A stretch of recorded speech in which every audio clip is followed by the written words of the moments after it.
Okay, so the story that I'm reading to you guys today is a story that I've been working on for a little bit. I basically wrote this while I was at work. It's called Wildberry Honey, and it's basically about a young girl who runs away from her wedding and meets this wizard in the forest. Together, they discover some things about themselves that they didn't realize that they wouldn't have found out if they stayed in their own confined spaces. If that makes sense to you guys, you'll understand it when we read the story. I'm not good at synopsises. So we can get that out of the way. I will try to explain as much as I can, but also if you guys like this storytelling with the visuals and stuff, then let me know and I'll keep making more. Okay, so today I'm going to read you guys part 1 of Wildberry Honey, which is called The Queen Leaves. Let's begin. Miller rules, a young woman with bright purple eyes, wild autumn-colored hair, and freckles covering every part of her body, tends to her apiary deep in the country. She cleans out the hive, dusts, changes the water, and lets the bees out to stretch their legs. Despite her best efforts, she keeps having to clean out dead bees. She didn't know what was going on. No matter how many books she read, no matter what medicine she gives them, nothing was working. Goodness, what am I going to do? I hope Richard comes with the powder. You guys need it, she said. Richard was her boyfriend, one of the only people she shares her undying love with. Well, minus the bees. There were many times where Richard came to her apiary and hated the bees. Why do you like these awful little beasts? What good do they do for the world anyway? You know they are good for the environment. Why do you say that? I'm annoyed that I am sharing your affection with bees of all things.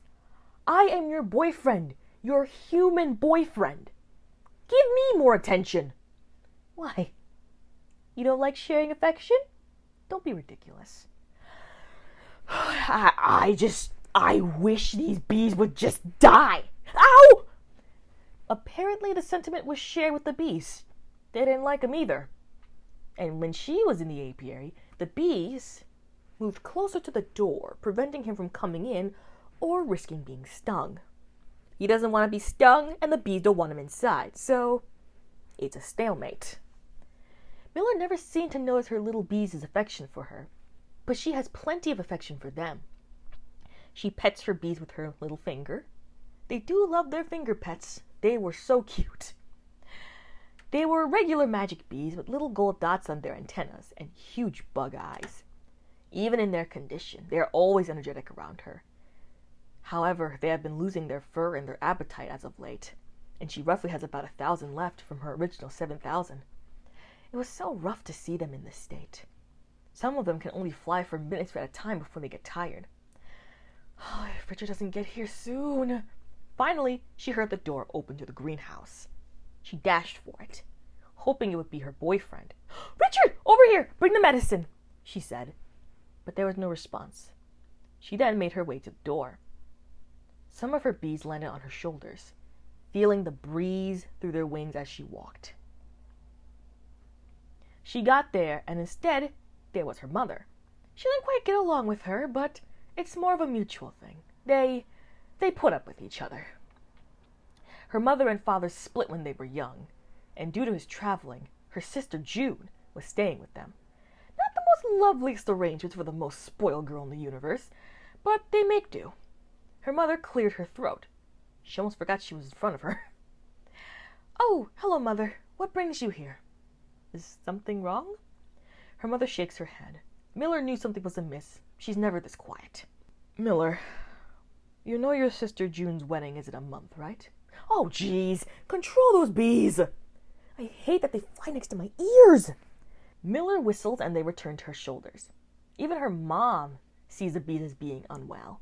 Despite their differences, her mother does take interest in her apiary skills, and now she mothers the bees. She hates the noise, so she admires them from a distance. They don't look well. Their hum is a lot quieter. Have you found out what's wrong? No, Mother. I've tried everything.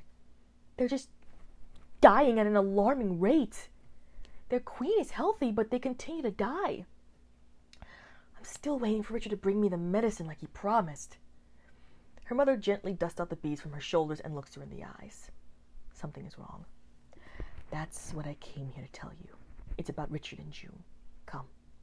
She escorts her back to the house. When they walked up from the gravel path to the house, she heard a few noises inside. Oh, Father is here? Unfortunately. Listen, Miller. She takes her hand. Whatever happens next, remember, whatever decision you wish to take, I will support you. Just don't do anything to get yourself killed. Understand? Miller, despite being confused, nodded and they walked into the room.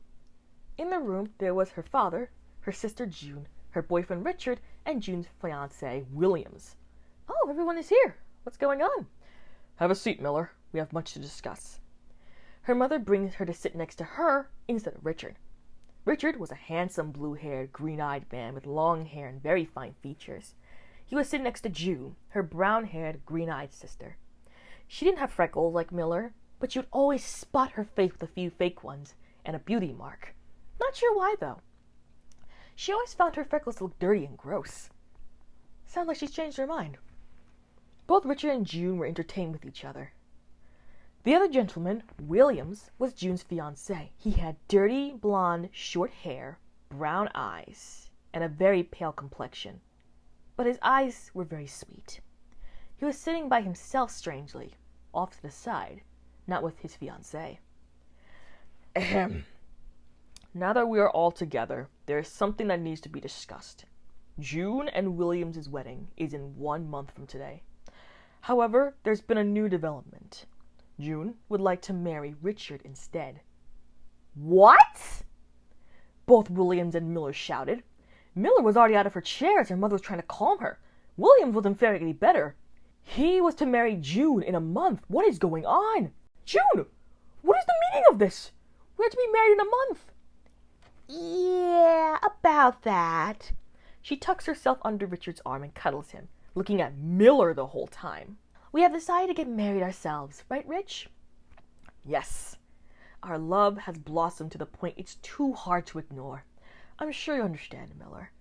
This was insanity! This was so bad that Miller had no choice but to laugh. Not like a funny laugh, but more of a frightened laugh where you're about to lose it. Williams was just silent.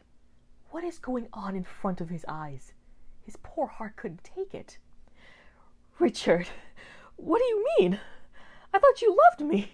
Her father interrupted her before she could even think of a reason as to why he'd just up and abandon her like this. It doesn't matter now. The decision has been made. Williams, I'm sorry you are in the middle of this, but will you take Miller instead as your wife? Miller looked at her father in shock. What? What did you say? You're just gonna marry me off to Williams as if it's some easy trade? Williams finally found his voice after that. Stop. I know my condition is not the greatest, but you have no justification to play with my life, let alone your daughter. You need an heir and a bride before you die. My daughter wants Richard. I need to marry off Miller to fulfill this transaction. Why is everyone against this? Miller, you will marry Williams in 1 month, or you can kiss your inheritance and your family goodbye. Miller is your daughter too. Yes, and she is being disrespectful to her father. Maybe if you didn't walk out on us, she'd be willing. Oh, what am I saying? Even if you both had a wonderful relationship, she wouldn't do it. The bickering went on and on between Miller's parents. Richard was watching Miller panic and freak out. He found such a delight in her misery, in her hopelessness. Just a little more. Now you will worship me. With those rotten parasites taking the poison, the only thing you will have is me. Come on now, beg for me back. He thought, but then Miller took off from the house. He wasn't expecting her to take off like that. Nobody was. She ran to her apiary and shut the door. The panels on the roof shook as she slammed the door tightly. She falls limp against the gravel and begins to weep. The bees in the room gently landed on her. The last good thing she's got in her life. Now what is she going to do? She can't just marry someone she just met.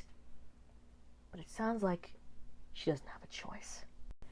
Alright, and that's the end of part 1 of Wildberry Honey. I wasn't aware that this section was pretty short. So hopefully the second section is going to be a bit longer. I have maybe part 2 and part 3 done, but it's taking me a while to write this story.